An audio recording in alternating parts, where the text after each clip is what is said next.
time that we developed a relationship, and so when he called me to my office and sat down in the chair and said that he was interested in pursuing a master's degree, I said, okay, well, two things that you should know.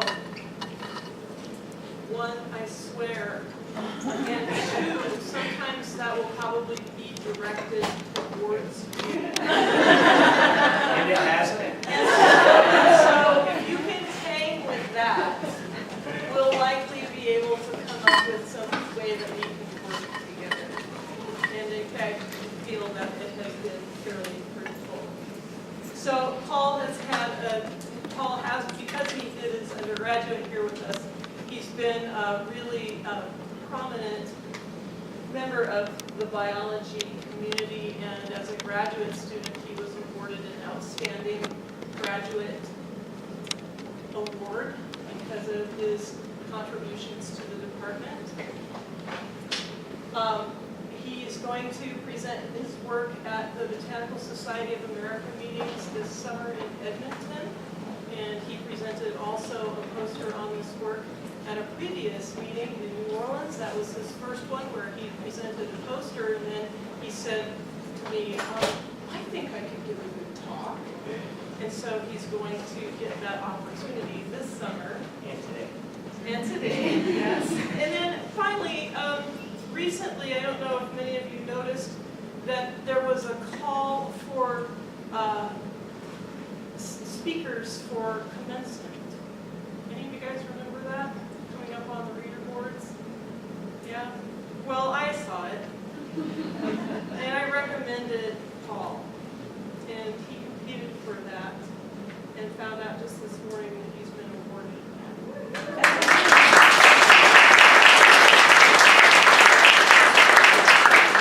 Needless to say, I'm very proud of Paul, and I'm delighted to introduce him to tell us about assessing micronutrient content in greenlands meadows.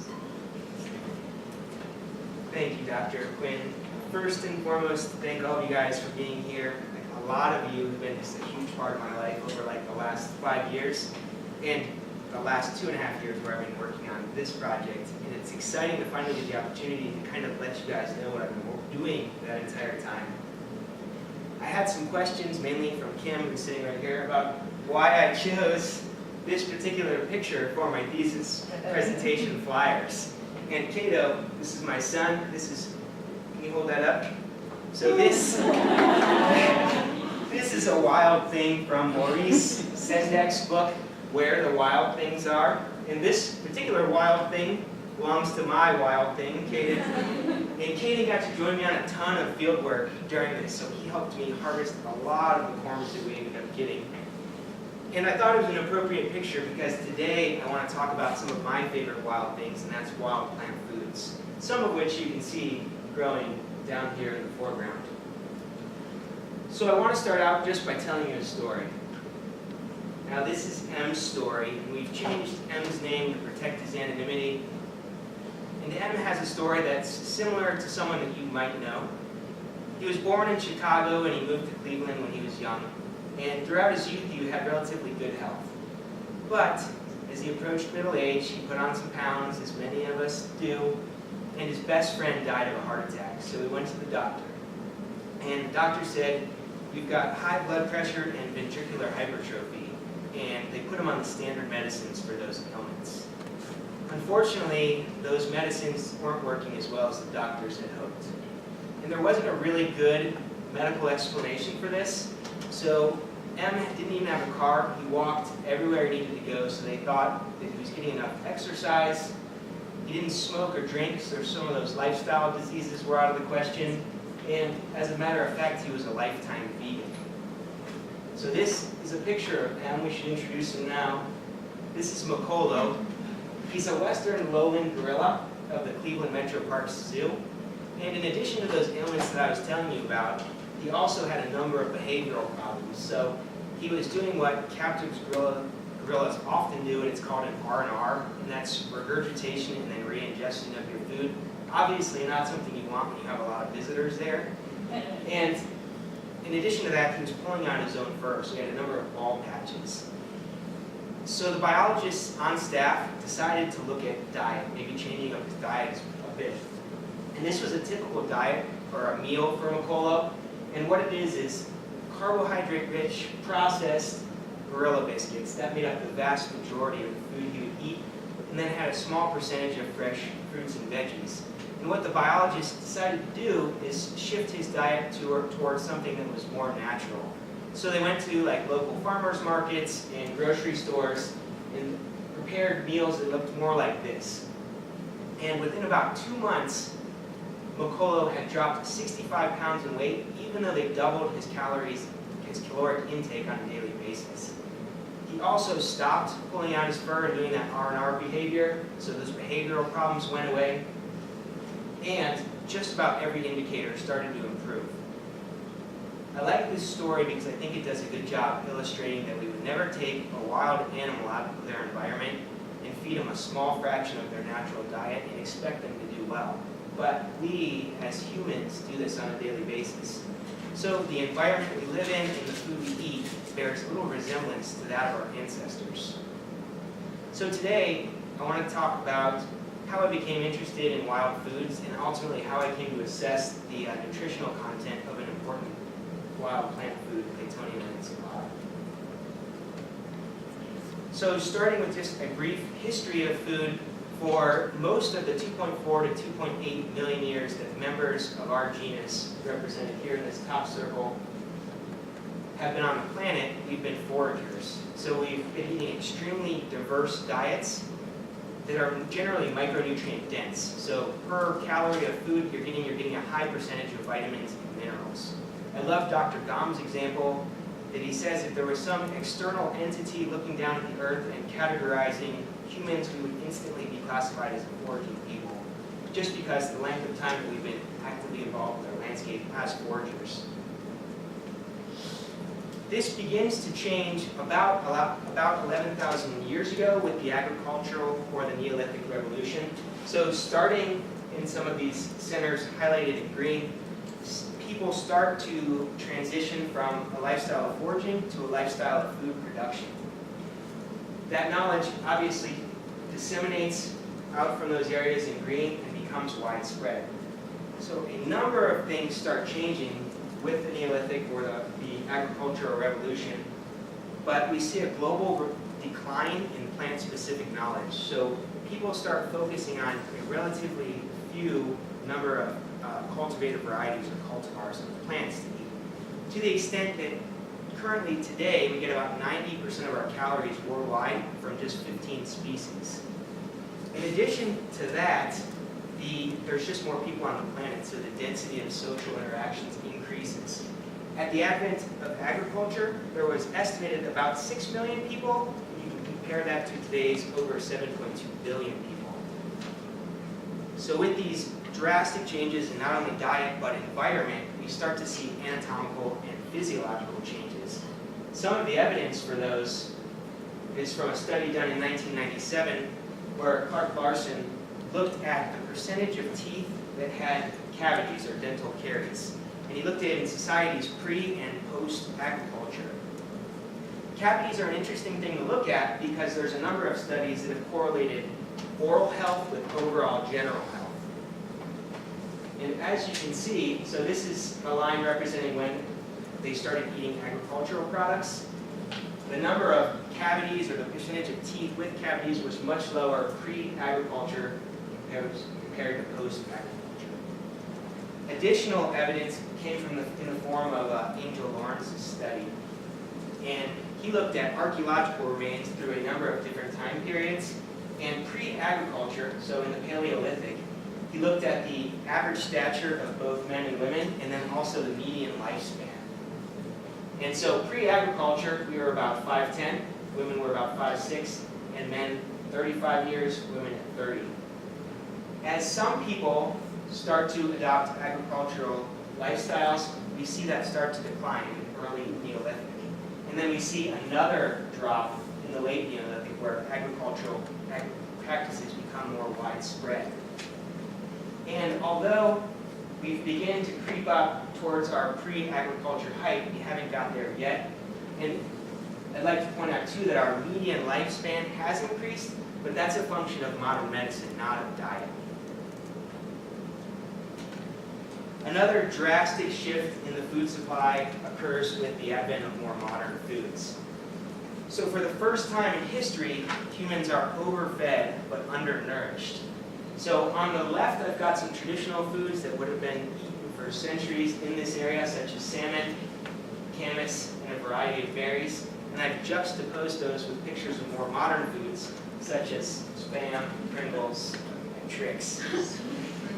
Now, the density of the micronutrients in the traditional foods would have been high, low in the more modern foods, and the more modern foods have large quantities of processed carbohydrates and sugars and unhealthy fats, also low in fiber. I would like to point out that in defense of Trix, they are berry shaped. So we have a lot of people start eating these more modern foods, and we start to see levels of disease really increase. Two that I chose to show you today are just obesity and diabetes. Those are also good correlates of overall health of a population. And you can see that in just a 9-year time frame, so from 1994 to 2013, that the levels of both obesity and diabetes have drastically increased. If these trends continue, that then by 2050, a third of the U.S. population will be diabetic, and by the time my son is 21, 51% of the U.S. population will be clinically obese.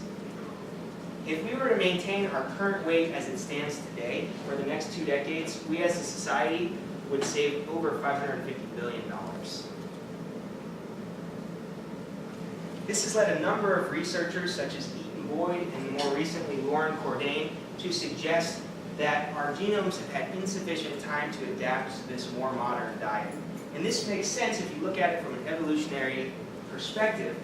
If each one of these dots is to represent 12,000 years of human evolution, the time that we've been eating agricultural products is this small green dot in the corner.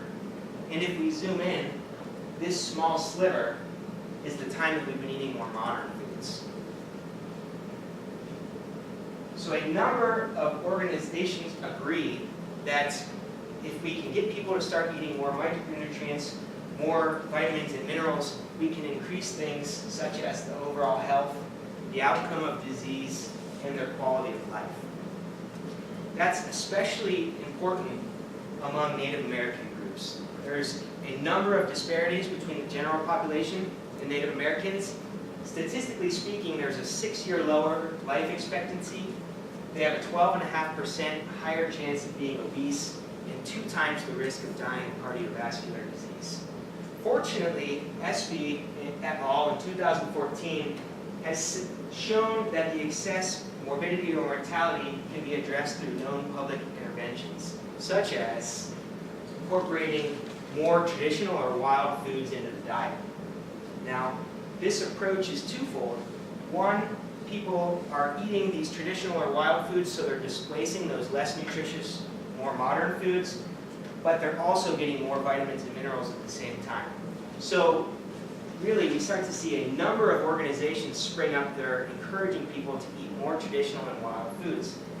On a federal level, we have the CDC's Traditional Foods Project, which provides funding all over the U.S. to different groups to encourage the use of traditional foods. More locally, we've got the Northwest Indian College, which has at least 14 separate organizations functioning to encourage wild plant food use. And then the CCT and the Kalispell Educators in Canada, again, local organizations that are encouraging people to incorporate traditional foods into their diet.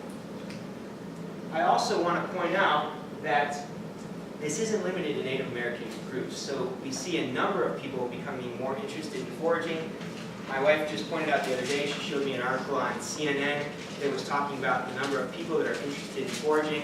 There's a gentleman named Abel James, which is a author and podcaster who's recently published The Wild Diet. He was just on Fox News this last week. And we see more local groups such as Rewild Portland. Peter Michael Bauer is the organizer of that group, And part of what they do is train and encourage people to go sustainably harvest wild foods on the landscape. And even more locally, we have the Spokane Wild Edibles group. And last time I checked, this group had about 380 members. And on any given Saturday or Sunday, these guys are out on the landscape actively foraging. They'll actually be out tomorrow at 10 a.m. in Mount Spokane, if anyone's interested. So I became really interested in the differences between some of these modern foods and the micronutrient content of wild foods. And there was some information on wild foods such as common camas and bitterroot and some of the lomatiums. But I was interested in Claytonia lanceolata, which is also known as the Western Spring Beauty. It's an herbaceous perennial in the family Montiaceae, which produces a capped corm for underground storage. Now, that corm is really variable in size. It can be from like the size of a pea all the way up to a quarter or even larger. And it's widely distributed throughout western North America. So everywhere from lower ponderosa pine savannas to subalpine meadows, you can find Claytonia lanceolata growing. I still haven't figured out why it's not in New Mexico. I think it's something to do with the Republicans, but I'm not sure. That's a joke. That's a joke. So I had lunch with my advisor, Robin O'Quinn, who's an expert on the Claytonias, and Jack Nesbitt, who's a local historian and amazing author, and you should all read his books. They're fantastic. And we started talking about the ethnobotanical history of Claytonia. And then I started doing some of my own research, and it was a fascinating species from an ethnobotanical standpoint. It's been harvested since prehistoric times as a food source and also as a trade good. And we see the most concentrated use in the more northern plateau regions, but throughout the plateau culture area, we do see people that are harvesting and utilizing the corms. It was also likely one of the first available food plants in the spring because it flowers early. And a lot of families would harvest it. And Nancy Turner, a prominent ethnobotanist in Canada, has estimated that families would harvest between 50 and 120 kilograms per year. So if you imagine 1 to 3 large gunny sacks per year of these corms. Lastly, it was culturally important. So we see it featured in some of the first root ceremonies, which is, it takes many different guises, but in its essence is a harvest of a few individuals. They bring it back, they give thanks, and that signifies to the rest of that cultural group that it's acceptable to then go out on the landscape and harvest those foods. We also see it in some explanations of the stars. So some plateau culture areas, they explain the stars as coyote being in the sky realm, and he was hungry and he couldn't find any game to eat, but he had his digging stick, and as he dug a Claytonia lanceolata corm, he would pierce the veil between the sky realm and our realm and allow light to shine through, and that was what they were seeing when they saw the stars. Lastly, and what I've learned about just recently from Nancy Turner, that ethnobotanist, is that mourning and bereaved women were often sent to gather the dried stems of Claytonia lanceolata and spread them to areas where they hadn't seen them growing before. When I found this out, I knew I had a bunch of dried stems. I kept them because that's just kind of what you do sometimes. I thought I might have a use for them one day. And so I pulled them out of my desk drawer, and as I pulled them out of the envelope they were stored in, you can see a number of seeds fell out onto the paper. So this is a good spot to just say that the first year that we spent on this project, we were looking at some population-level genetic studies. We believed that due to the trading of the corms and now the intentional spreading of seeds, that the distribution of Claytonia lanceolata was anthropogenically influenced. So we were unable to find enough variability in the places we looked to do this population-level genetic study. But I'm going to talk more about, we would like to continue doing that. But during the course of that year, I was talking to a lot of different people in this area about Claytonia lanceolata. And the general consensus that I got was, yes, it was used, perhaps not the most important food plant in this area, but it was used occasionally. And as I started to really dig into their literature, some of the early ethnographies by people like Vern Ray and James Tate, what I find out is generally everywhere I looked, whether it was the Coeur d'Alene or the Sandpoil or the Spokane people or the Okanagan or the Thompson, it was listed as one of the top 10 most important root foods. This is really interesting because Eugene Hahn has estimated that a number of the plateau culture groups could have gotten up to 50% of their caloric intake on a yearly basis from root foods. The root foods, in conjunction with the annual salmon harvest, is likely what caused people in this area to become less nomadic. So I was naturally curious about the nutritive content of Claytonia lanceolata, and there was a compendium published by Harriet Kuhnlein and Nancy Turner that's just got a wealth of information about wild foods. It's a giant book. And it did have Claytonia lanceolata listed, but unfortunately there wasn't much information. So it did have approximate analysis, so total carbohydrates and fats and waters, but we had little other information. I was interested to find out where this information came from, so I pulled the initial study, which was by Janowski and Kingsbury from 1938, and I wanted to find more about their sampling strategy. So when I pulled that study and I got my hands on it finally, the only reference to where they found this and how they harvested it was that it was Claytonia lanceolata, tubers from Utah. So it looked as if they had harvested from a single population at a single point in time. Now I'd like to say that as we've refined our nutritional testing of wild foods, we've gotten a lot better at doing multiple samples and sampling over different time frames, and unfortunately we haven't. So most of the wild plant food nutritional testing that I've looked at has low replicate sample sizes. Case in point, this study by Phillips et al. In 2014, this is a recent study. I don't want to knock these guys. I think that it's a great study that they did. I think it's valuable, and I'm glad we have the information, but I do want to use it as an example about nutritional research of wild plant foods. So of the 10 foods that they looked at, 5 of those were from a single population at a single point in time. The others did have some replicate samples, but never more than 3 samples per test. In addition to that, they used the RSD of inter-day results to describe variation. So that's a complex way of saying if their instrumentation was off a percentage from Monday to Tuesday, they took that single value that they were getting from that population, and they were saying this is the range of values you should expect to get based on the differences of those 2 daily results. Needless to say, I think there's a better way to describe some of these nutritive characteristics of plants. So we had this plant that was culturally important, that people ate a lot of, and it grew in this wide range of environments across the western U.S. So these observations really led to our hypothesis that corms would be a valuable but variable source of mineral nutrition. Specifically, we thought that corms would compare favorably to modern foods in terms of their mineral content based on their prevalence of historic use, but also their classification as a wild food.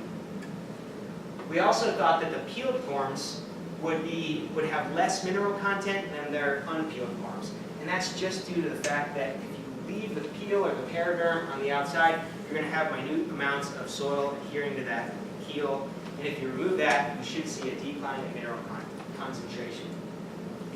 We also thought there might be some differences about when you harvested, so whether there was temporal or phenological variation. And we thought that because the plant would differentially store or use nutritive compounds over the course of its above-ground growth cycle.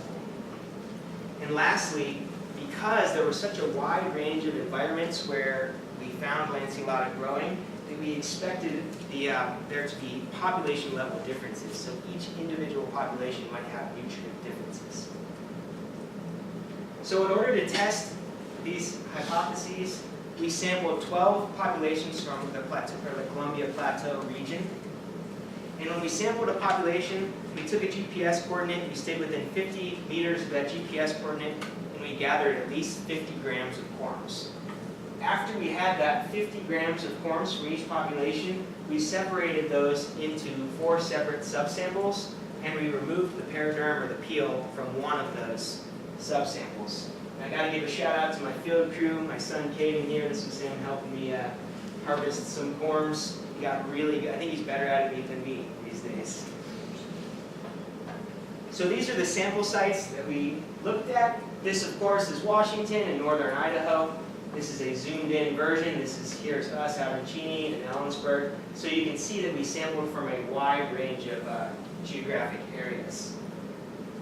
In 30 days, because we wanted to look at the phenological or the temporal differences, we went back to these 6 populations and reharvested using the same methods.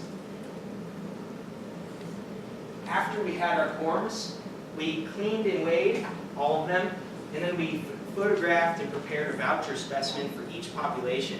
And those voucher specimens are going to be housed in the EWU herbarium upstairs. And then we dried the corms in a drying oven for 7 days, and we homogenized each subsample, meaning we just ground them up with a mortar and pedestal. And then we did a wet ash digest. In preliminary analysis, we determined that we got best recovery of the minerals by doing that wet ash digest, which was just a series of concentrated nitric and hydrogen peroxide infusions to get that down, that we could measure it with ICP-OAS analysis in Dr. Carmen Dezat's lab of the geology department. And I should point out, so this is just a representative photography session that we did with one of the populations. And we didn't sample corms for size, we sampled for individuals. So you can see that there's a wide range of variation in the size of the corms. Also, I thought it was interesting that you could visually see a difference in the color of the corms as well. And then lastly, this is just a picture of some of the samples getting ready for the mineral analysis. So we decided to analyze elements that were important to human health. And we looked at the macro elements, and these are elements that are required in a little bit greater quantities, such as calcium, magnesium, potassium, sodium, and phosphorus. And we looked at the trace elements that are also essential but required in much lesser quantities, such as copper, iron, manganese, chromium, nickel, and zinc. And I'm not going to go through these individually, but they all are all extremely important. Magnesium alone is the cofactor in up to 300 enzymatic reactions, and iron is essential for the production of hemoglobin or blood. So these all are extremely important. And because we sampled in some areas with known contamination, like the Coeur d'Alene Basin, we wanted to look and see if there was toxic metals as well. So we analyzed for cadmium, barium, and lead, all of which are detrimental to humans in even low quantities. For the purpose of this talk, I'm going to be referencing the DRI. That's the Dietary Reference Intake. And there's a number of competing ideas about how much of a particular vitamin or mineral you should be getting on a daily basis. The Institute of Medicine publishes the DRI, and they seem to be very good about keeping up on the current scientific literature. And all of the different ideas, whether it's the DRI or the RDI or the RDA, they're all pretty similar. So we decided to go with the DRI. The serving size that we chose was 100 grams. And we went into this thinking that there would be this complex algorithm that we would put together, and it would spit out an exact weight for what our serving size of these corms would be. And what we found out is it's pretty much arbitrary.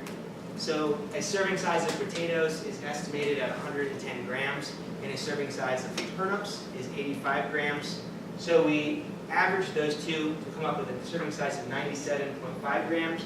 But because most nutritional testing of wild plant foods is done in terms of 100 grams, we thought that it would just be easy to, let's say, a serving size is 100 grams. And I actually brought, this is actually 105.7 grams of corms, so you can see roughly what a serving size would be. Kind of fit in the palm of your hand.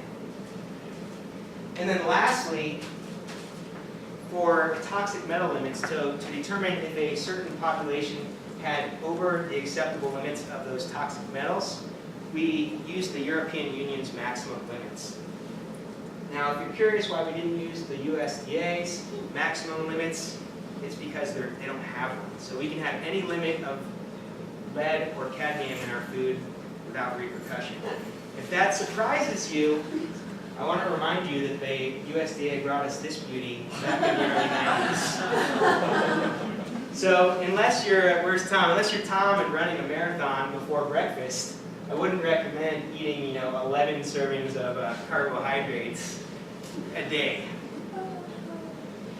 Okay, so after we had our mineral analyses complete, in order to do some statistical testing to determine overall nutritive content of these corms, we averaged from all populations, and then in addition we compared those to some modern plant foods, such as potatoes and turnips.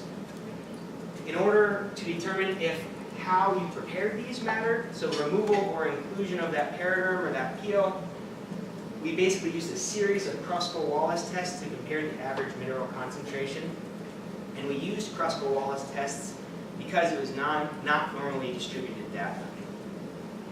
To determine if there was temporal or phenological differences over the course of that 30-day growth cycle, again, we used a series of Kruskal-Wallis tests on the pooled average of peeled versus unpeeled.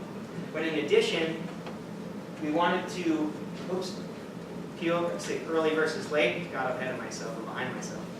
And then we also used a series of t-tests to look at the individual population. So Badger Mountain early and late using a t-test to see if there was differences. And then lastly, to determine if there was population level variability, again, we used a series of those Kruskal-Wallis tests to compare average mineral content. And this is what we found. So this is a box plot of the macro elements. And box plots do a great job of just kind of describing the overall range of the set of data. And what this signifies, if you take potassium here, for instance, 50% of the values would fall within this range, this shaded box.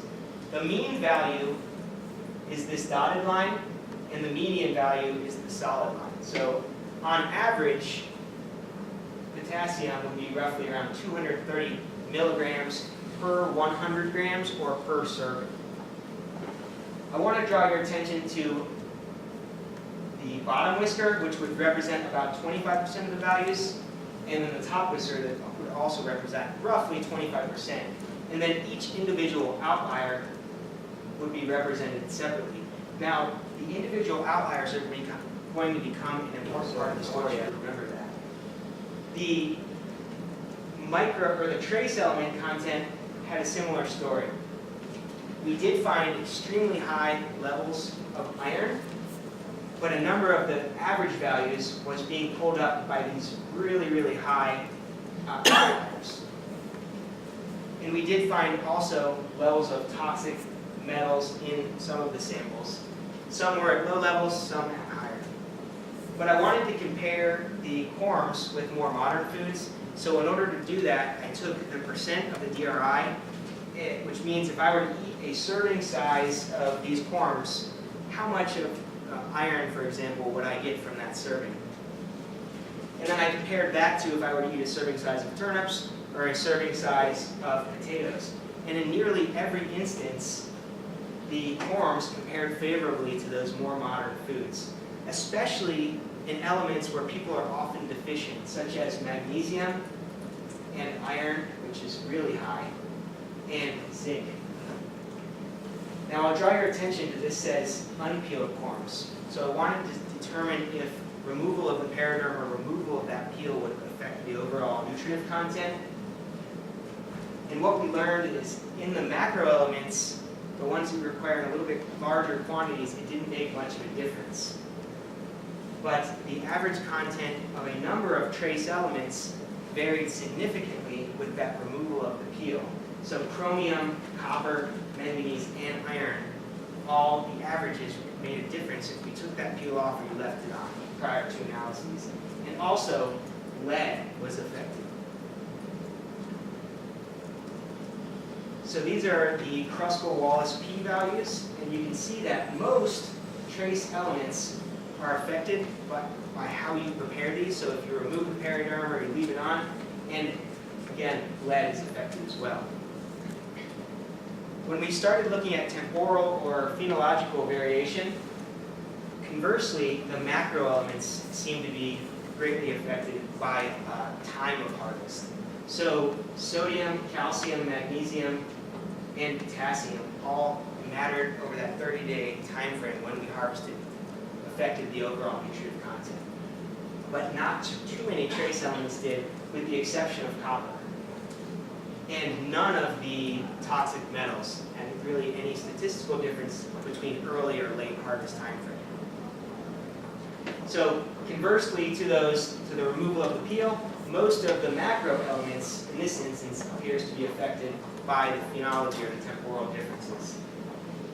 And as we looked at the populations, we really saw site-specific patterns of nutritive content. So just about every element that we looked at had a wide range of variation. You can see this graphically. What this is I've taken each of the total concentration of the macro elements, and that would be the length of the overall bar, and then I separated the overall bar by different color patterns. And the take-home message from this is there's no real rhyme or reason that we could decipher about why there was more macro elements in some populations and less in others. Sometimes they have more of one element but less of others, and vice versa. There was a similar story with the trace elements, and I should point out that this is mainly driven by the presence of iron because it was found in such great quantities. But there was some populations, such as Leader Lake, that had relatively low amounts of iron, and others, such as Mud Lake, that had a large amount of iron. And with toxic metals, there was some populations that had elevated levels of cadmium and lead. Ones we expected, like those in the Coeur d'Alene Basin, so the Hutter population, as well as the Tubbs Hill. And then some that are near the Columbia River, such as St. Paul's Mission and the Sherman Creek sample sites. There was varying levels of barium across all populations. Okay, I'm going to steal a line from Jared. So everyone take a deep breath. We're going to get through this together. I'm not going to dig into this too much. I know it's a ton of information. If you're interested, you should read my thesis because I talk about it a ton in there. The take-home message that I want you to get, these light colored shadings is between 10 and 25% of the DRI, that daily recommended dose of these vitamins and minerals. The next step up is between 25 and 50, and if the box is outlined, it's over 100% of the daily value for that particular mineral. The toxic metals are a little bit different. If it's a red box outlining that particular sample, that's above the EU's maximum limit for that particular heavy metal. So what I want to point out is that quorums are variable, and they are high in some of the most important macro elements, such as magnesium and iron in the trace elements, and relatively low in toxic metals, with the exception of a few different sample sites. So in summary, the removal or inclusion of the peel really made a difference. So how you prepared these made a difference. Phenology mattered, so when you harvested these made a big difference. And the population, so where you harvested these quorums made a big difference. This is some preliminary vitamin analyses, and I don't want to put too much emphasis on this because it is preliminary studies. Gwen Bodie has been working in our lab to get this done. And it appears that there is also some variability between early and late populations in vitamins, and also some population-specific variability as well. Now, we've kind of committed a mortal sin here, and we've got a sample size of 1 on some of these. So what we are going to do more analyses. I think Gwen's going to actually go right after this and work on this, right? So I wanted to think of some potential explanations for why this wide range of variability in mineral content that we're seeing. And what I did is I looked, this is just one representative area. This is St. Paul's Mission, which is an important anthropogenic site. It's near Kettle Falls. We know that people have been traveling to that region for roughly 10,000 years for the annual salmon harvest. This is a different creek, or a different population that we sampled, Sherman Creek. There's 2 spots where I noticed Claytonia lanceolata growing, and I took a GPS coordinate, but we didn't sample those sites. And then there's 2 spots, down here that we got GPS coordinates from herbarium specimens. So in this roughly 4-mile radius, when you look at those areas where Claytonia lanceolata is growing and compared to the Surgo data, which is soil data that's very regional specific, there's at least 20 different distinct soil types in that area. And we know that Claytonia is growing on at least 6 of those different soil types. So that's a possible explanation for why that wide range of variation in the mineral content. And I think that if you can envision indigenous people that were very intimately involved in their surroundings and their environments, by a process of like trial and error, they could come to learn that some populations had increased nutritive value. So I like to think about this in terms of like iron content. A long hard winter, food scarcity is at its highest. Certain subsets of the population could have become deficient in things like iron. One of the symptoms of an iron deficiency is you're lethargic and you feel tired. When the spring came, and Claytonia lanceolata being one of the first foods available, they would travel out onto the landscape. By sampling or by harvesting from different areas, if they got a population that was high in iron, after eating it, they would have almost instantly felt better. That knowledge could have been passed down as cultural knowledge or traditional knowledge. And we see some evidence of that even today in these family or these community harvest areas, where one family will take ownership of a particular harvest area. Now, I think it's especially important that we protect traditional knowledge, especially because we're losing it at such a rapid rate. But oftentimes, when we think about preserving cultural resources, we think in terms of things like salmon or restoring the salmon run, such as happening in the Upper Columbia. And we think about preserving things like language, which is happening at the Salish School of Spokane, where they're educating a new generation of Salish speakers. But we don't often think about protecting and preserving traditional foraging grounds or traditional harvest grounds for different plant foods. And when you think about different researchers, such as Eugene Hunt, estimating that some plateau culture groups might have got up to 70% of their calories on a yearly basis from these food plants, it's perhaps important that we start giving more consideration to protection of these traditional harvest areas. In addition, by protecting some of those harvest areas, we could allow for more research that will better improve our understanding of the relationship between soils and the nutritive content of foods. And there's been a number of studies that have shown that the overall nutritive content of foods is declining. First with Alex Jack, who basically looked at USDA records from 1975 and then again in 1997. And in nearly every instance, he found that nutritive content of those foods was declining. That idea was picked up by a more rigorous research group in 2004, and they looked at 43 species of garden varieties from 1950 to 1999, and they determined that there were statistically reliable declines in at least 6 nutrients. So I think having those intact areas that are producing healthy, nutritive-rich foods can be beneficial for future generations. So in conclusion, corms are a valuable but highly variable source of nutrition. So they can displace those more modern, less nutritious foods, and they include amounts of every essential element that we looked at. In addition, they can mitigate the risk of some common deficiencies, such as magnesium deficiency, and only about 32% of the U.S. population gets the recommended dose of magnesium in a day.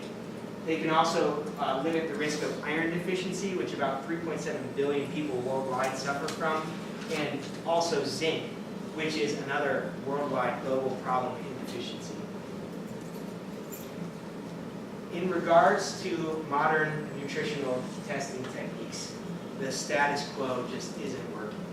So if I were to do this study and harvest from a single population at a single point in time, I could report to you that the iron content of these corms was either 4 milligrams or 121 milligrams, so either not too great or extremely high.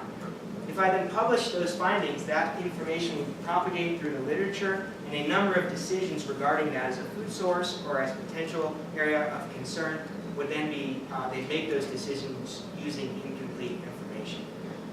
So our results call into question the validity of previous nutritional testing of wild food plants. From here, we'd like to complete those additional vitamin analyses. Glenn's working on it right after this lecture. And we want to do some additional temporal testing. So we're interested to find out if the nutrient content varies now year to year. So we're going to go back. We actually have already resampled 6 sites.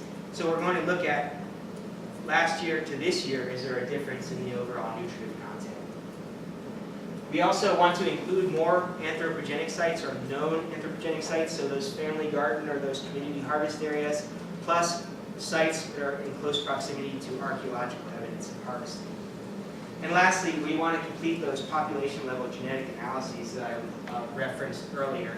And Dr. Robin O'Quinn and her colleague, Tommy Stout of Rancho Santa Ana University, have got some next-gen sequencing data, so we should be able to look at that and find areas that are variable so we can develop some markers in order to test our hypothesis that this is a anthropogenically distributed population, or Claytonia is anthropogenically distributed. Okay, I could spend like another hour thanking all the people that deserve thanks, but specifically I want to address my advisor, Robin O'Quinn. She kind of took some of my thunder away here. She already told her story about how we met. But I went to her and she said, I have a solution. You can work in my lab and you can pursue your research interests.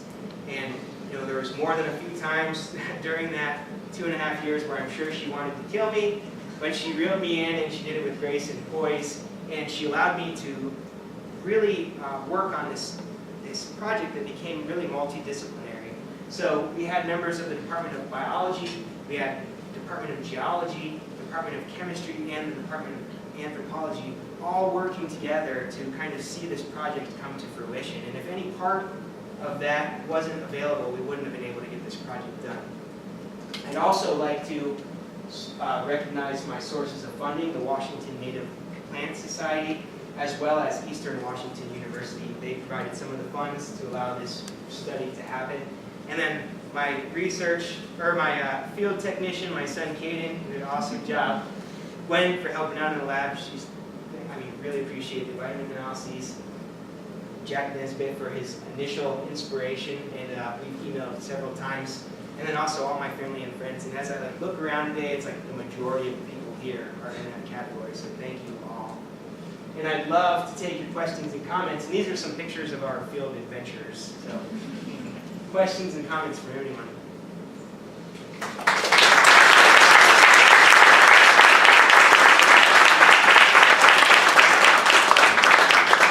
Yes. How ubiquitous is Claytonia on the landscape when you're talking about encouraging people to get out and do some natural harvesting and of course stable harvest and so forth? So it depends. It's highly variable. That's the easy answer. So it depends on where you are. There's places like Botany Valley near Lytton in BC where there's huge amounts of this growing, and by harvesting it, it's potentially that they're improving the habitat for a future harvest. So they've been going to this for thousands of years and harvesting this sustainably. So there's other populations where there's 30 individuals, probably not going to last too long. So it's really dependent on area. In this area, there is populations that I visited that have just thousands of individuals. So, the short answer is it's variable. Yeah. Yes. What the genetic testing? What is your goal? What are you looking to accomplish with that? Okay, so the question is the genetic testing. What's our goal? And really, what we aim to show is that along these trade routes where they would have traded those forms, that there's less variability among those populations. So by those forms moving from spot to spot, or potentially those seeds being anthropogenically moved, that's causing less genetic variability in those areas compared to areas outside that would have not as similar. Did I Yes. do an okay job Yes. explaining that? Okay. Yes? Did you look at all as to know that are pretty small plants in general, but even if they don't have the care capacity of a certain area, that there's a lot of nutrient available just to get the various subjects and reservations at all? I didn't. Or would that, do you think that could be an issue about that? I know they're pretty small, so I don't know how much they would require. Yeah, they generally grow in communities with other plants, but I don't know, how the overall, you would assume that if there's more minerals available, but I don't know which mineral is limited in specific sites, and it probably differs as well. So, we didn't really dig into that too much. Do Yes? you have any culinary advice as to how to prepare and eat these? Yes. Or do you eat them raw? So you can't eat them raw. They're reminiscent of a radish with a little bit of a bitter taste. They're not bad. You can cook them as well, and I would consider them similar to just like a potato, kind of with a little bit of a bite at the end. They're really not that bad. I didn't eat a ton of them because I was always like constantly worried, was I going to have enough for that analysis, or like think about you finally get done and you're like, oh, I need to retest this, and you don't have enough. But we did eat a lot of camas, and we ate some lomatiums and some balsam root. Caden's actually got quite good at identifying a number of wild food plants. He actually brought home a big bunch of balsam root for us to eat the other day. So he's got pretty good at identifying. So it's been fun. We've got to eat and experience a lot of these wild foods. It's been a good time. Any other questions? Okay, and I just want to point out too, I forgot to do this. So this, you can barely see it, but this is a puncha, our native cactus, sticking out of my son's leg. So luckily he was a good sport about it, but this was both of our first encounter with a native cactus. So kind of a cool story. I told him I was going to poke fun out of him about poke fun. All right. Well, thank you guys. Thank you for coming.